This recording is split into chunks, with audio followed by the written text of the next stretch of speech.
ये दादी बहुत गरीब होती है और घर में खाने को कुछ नहीं होता है।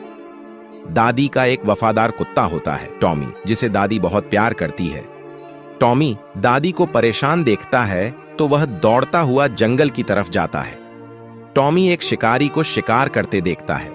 टॉमी शिकारी की टोकरी से रोटियां चुरा लेता है और भाग पड़ता है। टॉमी वह रोटियां दादी के पास ले आता है। दादी वह रोटी खुशी से खाने लगती है और टॉमी को गले लगाकर बहुत प्यार करती है। ये क्या दोस्तों, आपने अब तक इस बूढ़ी दादी और टॉमी के लिए लाइक नहीं किया?